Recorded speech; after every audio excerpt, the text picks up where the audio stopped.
మహాభారతం మధ్యలో అంటే యుద్ధ పర్వంలో వచ్చేటటువంటి ఈ యొక్క భగవద్గీత సారాంశం ఇది. త్వామను సందధామి, సందధామి అంటే అనుసంధించడం. ఎవరితో అనుసంధించడం? భగవంతుడితో మనల్ని అనుసంధించబడుతుంది. భగవద్గీత అంటే ఇక్కడ ఒక చివరి లైన్ మాత్రం మనం బాగా అర్థం చేసుకోవాలి. త్వమను సందధామి, త్వమేమంటే ఎవరు? త్వం అంటే భగవంతుడు అని. అనుసంధామి, ఆయనతో నిన్ను నిత్యం పరిచయం చేస్తూ నీతో ఆయన సంబంధం ఉంటూ నేరుగా, ఏ మధ్య దారులు ఉండరు, మధ్య వత్తులు ఉండరు, మధ్య ఇవంతా పనిలేదు ఇంకా.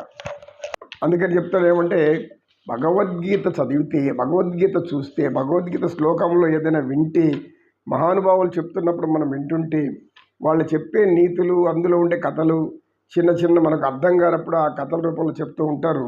ఇవన్నీ కూడా మనకు జ్ఞానామృతాన్ని ఇచ్చేటటువంటి ఒక అమృత ధార అన్నమాట. కామధేను అనేటువంటి గోవు భగవద్గీత. కామధేను అంటే మీ కోరినంత ఇస్తుంది. అది ఏమైనా, అది అమృతం లాంటి పాలు, జ్ఞానామృతం లాంటి పాలు ఇస్తుంది మనకు. జ్ఞానామృతం లాంటి పాలు అందు నుంచి మనం పితుక్కోవచ్చు. అంటే ఎంతమంది ఎంత పాలు తీసుకున్నా తరగనటువంటి ఒక మహాజ్ఞాన భాండాగారము భగవద్గీత.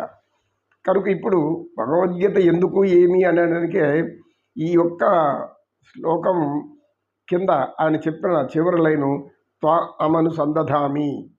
త్వం అంటే భగవంతుడు, భగవంతునితో నేను నిత్యము అనుసంధింపబడేటట్టు చేసేటటువంటి ఒక గొప్ప మహాగ్రంథము. కనుక భగవంతునితో నిత్యం మనం మాట్లాడుతూ ఉండాలి, భగవంతు అనుసంధానించబడి ఉండాలి, భగవంతునితో లీనమై ఉండాలి. భగవంతుతో మాట్లాడాలంటే భగవద్గీత అవసరము. భగవద్గీత జ్ఞానామృతము అందరికీ అవసరము.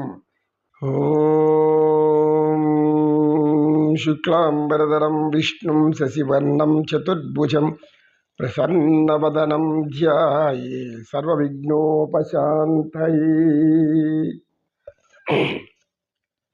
సర్వ అభిష్ట సిద్ధిరస్తు. పార్థాయ ప్రతిబోధితా భగవతా నారాయణేన స్వయం యాసేన గ్రథితాం పురాణమునినా మధ్యే మహాభారతం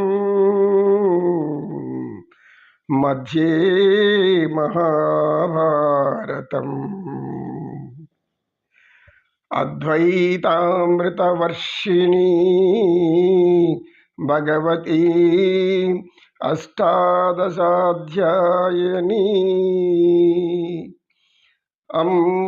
త్వామనుసందధామి భగవద్గీతే భవద్వేషిణీ. భగవద్గీతే భవద్వేషిణీ.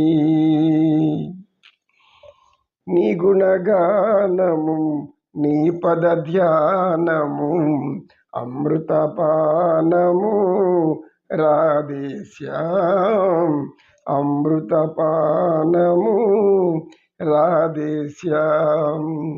నీ గుణగానము, నీ పద ధ్యానము, అమృతపానము రాధేశ్యాం. జై గోవింద.